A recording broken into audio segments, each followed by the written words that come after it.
ಮಾನ್ಯ ಸಭಾಧ್ಯಕ್ಷರೇ, ಏನೊಂದು ಸುಪ್ರೀಂ ಕೋರ್ಟ್ ಜಡ್ಜ್ಮೆಂಟ್ 17/12/24 ಬಂದಂತ ಒಂದು ಜಡ್ಜ್ಮೆಂಟ್ ಆಧಾರಿತವಾಗಿ ರಾಜ್ಯ ಸರ್ಕಾರ ನಿರ್ಣಯ ತಗೊಂಡು ಏನೇ ಒಂದು ಕರೆಂಟ್ ಅಥವಾ ನೀರನ್ನ ಕೊಡಬೇಕಾದ್ರೆ ಬೈಲಾಗಳನ್ನ ಕಂಪ್ಲೈ ಮಾಡಿರಬೇಕು ಅನ್ನೋಂಥದ್ನ ಕಡ್ಡಾಯವಾಗಿ ಮಾಡಿರುವಂತದ್ದು. ಈ ಮುಂಚೆ ಯಾರೇ ಮನೆ ಕಟ್ಟಿದ್ರು ಬೈಲಾಗಳನ್ನ ಫಾಲೋ ಮಾಡಬೇಕು ಅಂತ ಇತ್ತು. ಆದ್ರೆ ಬೈಲಾಗಳನ್ನ ಅನುಷ್ಠಾನ ಆಗ್ತಿದ್ದಂಥದ್ದು ಕೇವಲ ಒಂದು 5% ಗಿಂತ ಹೆಚ್ಚಿನ ಜನ ಬೈಲಾ ಪ್ರಕಾರವಾಗಿ ಕಟ್ತಿರ್ಲಿಲ್ಲ. ಬರೀ ಒಂದು 5% ಜನ ಮಾತ್ರ ಒಂದು ಬೈಲಾ ಪ್ರಕಾರ ಕಟ್ತಿದ್ರು. ಹಾಗಾಗಿ ಇದೊಂಥರ ಕಾನೂನು ಇದ್ರೂ ಸಹ ಇದನ್ನ ಪರಿಪಾಲನೆ ಮಾಡುವಂತದ್ದು ಆಗ್ತಿರ್ಲಿಲ್ಲ. ಆದ ಕಾರಣ ಇದರಲ್ಲಿ ಅಧಿಕಾರಿಗಳು ಇದನ್ನ ಅನುಷ್ಠಾನವನ್ನ ಮಾಡುವಂತದ್ದಾಗಬೇಕಿತ್ತು. ಅಧಿಕಾರಿಗಳು ಈ ಕಾನೂನನ್ನ ಜಾರಿಗೆ ತರುವಂತದ್ದು, ಅನುಷ್ಠಾನ ಮಾಡುವಂತದ್ದು ಆಗ್ಬೇಕಾಗಿತ್ತು. ಯಾವ ಅಧಿಕಾರಿಗಳು ಎಲ್ಲೂ ಕೆಲವು ಮಾತ್ರ ಅಲ್ಲಿ ಇಲ್ಲಿ ಕೆಲವರಿಗೆ ನೋಟಿಸ್ ಕೊಡುವಂತದ್ದು, ನೆಪಕ್ಕೆ ಒಂದು ನೋಟಿಸ್ ಕೊಡುವಂತ ಕೆಲಸಗಳು ಆಗ್ತಿತ್ತು.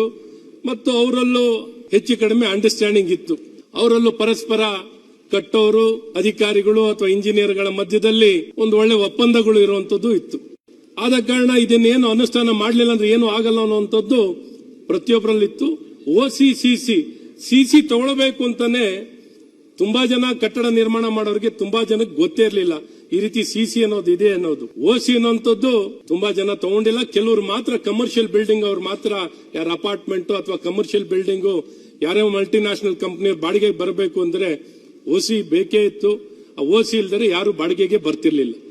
ಅಂತ ಅವಶ್ಯಕತೆ ಆಧಾರಿತವಾಗಿ ಜನ ತಗೊಳ್ಳುವಂತದ್ದಾಗ್ತಿತ್ತು. ಹಾಗಾಗಿ ಇವೆಲ್ಲವೂ ಎಲ್ಲೊಂದ್ ಕಡೆ ಇದ್ದಕ್ಕಿದ್ದಾಗೆ ಕಡ್ಡಾಯವಾಗಿ ಇದು ಪಾಲನೆ ಮಾಡಲೇಬೇಕು ಅಂತ ಇವತ್ತು ಸರ್ಕಾರ ಒತ್ತಾಯ ಮಾಡ್ತಿರೋದ್ರಿಂದ ಇವತ್ತು 8 ಲಕ್ಷಕ್ಕಿಂತ ಹೆಚ್ಚು ಜನ ಏನು ಉಪಮುಖ್ಯಮಂತ್ರಿಗಳು ಒಂದು ಮಾಹಿತಿ ಕೊಟ್ಟಂತ ಆಧಾರಿತವಾಗೇನೆ 8 ಲಕ್ಷಕ್ಕಿಂತ ಹೆಚ್ಚಿನ ಜನ ಇವತ್ತು ವಿದ್ಯುತ್ ಶಕ್ತಿ ಬೇಕು ಅಂತ ಅರ್ಜಿ ಕೊಟ್ಟಿರೋರೇ ಇರೋ ಡಿಪಾರ್ಟ್ಮೆಂಟ್ ಅವ್ರಿಗೆ ಅನ್ಅಫಿಷಿಯಲ್ ಆಗಿ ಇರ್ಬೋದು. ನೀವು ಹೇಳೋ ನಂಬರ್ 1.5 ವರ್ಷದಿಂದ 4 ಲಕ್ಷ ಜನ ಈ ಕಾನೂನು ಬರೋ ಮುಂಚೆನೆ ಅರ್ಜಿ ಕೊಟ್ಟವರು 4 ಲಕ್ಷ ಅಂತ ತಾವೇ ಹೇಳಿದಿರ. ಕಾನೂನು ತಾವು ಕಡ್ಡಾಯ ಮಾಡಿದ್ಮೇಲೆ ಕೊಟ್ಟಿರುವಂತ ಅರ್ಜಿನೇ 4 ಲಕ್ಷ ಇದ್ದಾರೆ ಅಂತ. ಹಾಗಾಗಿ ಇದು ಅಧಿಕೃತವಾಗಿ ಹೇಳ್ತಿರುವಂತ, ಆದ್ರೆ ಸಂಖ್ಯೆಗಳು ಇದಕ್ಕಿಂತ ಜಾಸ್ತಿ ಇರುವಂತದ್ದಿದೆ. ಇವತ್ತು ಸರ್ಕಾರಗಳು ಗೊತ್ತಿರಬೇಕು, ಆರ್ಟಿಕಲ್ 21ರಲ್ಲಿ ರೈಟ್ ಟು ಶೆಲ್ಟರ್ ಅನ್ನುವಂಥದ್ದು ಒಂದು ಹಕ್ಕನ್ನ ಅನುಷ್ಠಾನವನ್ನು ಮಾಡಲಿಕ್ಕೆ ಸರ್ಕಾರಕ್ಕೆ ಒಂದು ಆದ್ಯತೆ, ಒಂದು ಮೇನ್ ಪ್ರೋಗ್ರಾಮ್, ಒಂದು ಸರ್ಕಾರಕ್ಕೆ ಜವಾಬ್ದಾರಿ ಇರುತ್ತೆ. ಎಲ್ಲರಿಗೂ ಮನೆ ಇಲ್ದೇದವ್ರಿಗೆ, ನಿವೇಶನ ಇಲ್ದೇದವ್ರಿಗೆ ನಿವೇಶನ ಕೊಡಬೇಕು, ವಸತಿ ಇಲ್ದೇದವ್ರಿಗೆ ವಸತಿ ಕೊಡಬೇಕು ಅನ್ನುವಂಥದ್ದು. ಈ ದಾರಿಯಲ್ಲಿ ಸರ್ಕಾರ ಇವತ್ತು 94 ಸಿಸಿ ನಗರ ಭಾಗದಲ್ಲಿ, 94C ಗ್ರಾಮೀಣ ಭಾಗದಲ್ಲಿ, ಈ ರೀತಿ 94D ಅಥವಾ ಬಿಡಿಎ ಜಾಗವನ್ನು ಸಹ ಏನೊಂದು ಆ ಬಿಡಿಎ ಸ್ಥಳದಲ್ಲಿ ಕಟ್ಟಡವನ್ನು ಕಟ್ಟಿದ್ರು ಅದನ್ನು ಸಕ್ರಮ ಮಾಡಿಕೊಡುವಂತದ್ನ, ಅದಕ್ಕೂ ಒಂದು ಅವಕಾಶವನ್ನು ಮಾಡಿಕೊಡುವಂತದ್ದು ಬಿಡಿಎಂದನ್ನು ಮಾಡಿಕೊಡುವಂತದ್ದಾಗಿದೆ. ಈ ರೀತಿ ಭೂಮಿ ಉಳವನೆ ಒಡೆಯ ಅಂತ ಅನ್ನುವಂತ ಕಾನೂನು ತಂದಿರುವಂತದ್ದಿದೆ, ಬಗರುಕುಂ ಕೊಡುವಂತದ್ದಾಗ್ತಿದೆ. ಈ ರೀತಿ ಹಲವಾರು ರೀತಿ ಸರ್ಕಾರ ಜನರಿಗೆ ನೆರವಿಗೆ ಬರುವಂತದ್ದಾಗ್ತಿದೆ. ಇಲ್ಲೆಲ್ಲ ಒಂದ್ ಕಡೆ ಅವ್ರ ಸ್ವಂತ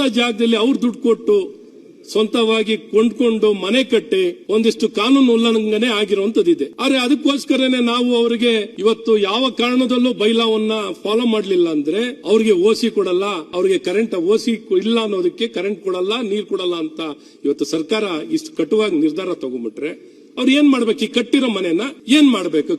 ಮನೆ ಕಟ್ಬಿಟ್ಟಿದ್ದಾರೆ. ಈ ಮನೆ ಕಟ್ಟಿರೋರು ಏನ್ ಮಾಡ್ಬೇಕೀಗ? ಯಾವ ಪರಿಸ್ಥಿತಿಗೆ ಹೋಗ್ಬೇಕು ಅಂತ ನೀವು ಹೇಳ್ಬೇಕು. ಸರ್ಕಾರ ಇಷ್ಟು ಕಟ್ಟು ನಿರ್ಧಾರವನ್ನ ತಗೊಳ್ಬೇಡಿ ದಯವಿಟ್ಟು.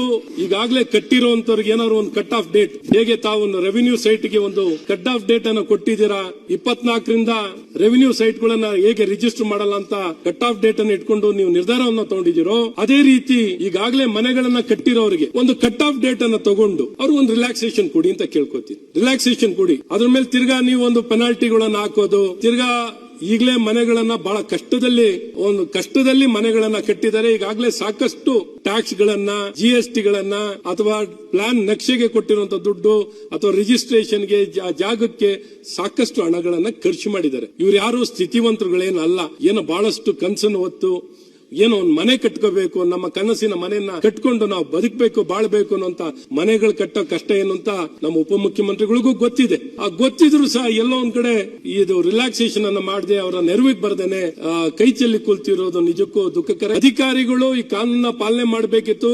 ಅಧಿಕಾರಿಗಳು ಸಿಸಿ ಇಲ್ದೇನೆ ಮನೆ ಕಟ್ಲಿಕ್ಕೆ ಹಾಕ್ಬಿಟ್ರು. ಕಮೆನ್ಸ್ಮೆಂಟ್ ಸರ್ಟಿಫಿಕೇಟ್ ಇಲ್ದೇನೆ ಮನೆಗಳು ಕಟ್ಲಿಕ್ಕೆ ಬಿಡಬಾರ್ದಿತ್ತು. ನಾನ್ ನಿಮ್ಗೆ ಕೇಳೋದು, ಇವತ್ತು ಈ ರೀತಿ ಕಾನೂನನ್ನ ಇಷ್ಟು ತೀವ್ರವಾಗಿ ನೀವು ಅನುಷ್ಠಾನವನ್ನ ಮಾಡ್ತೀರ ಅಂತ ಯಾರ ಕನ್ಸ್ಮನ್ಸ್ನಲ್ಲೂ ಅನ್ಕೊಂಡಿರ್ಲಿಲ್ಲ. ಈ ರೀತಿ ನೀವು ಕಡ್ಡಾಯ ಮಾಡೇ ಮಾಡ್ತೀರಾ?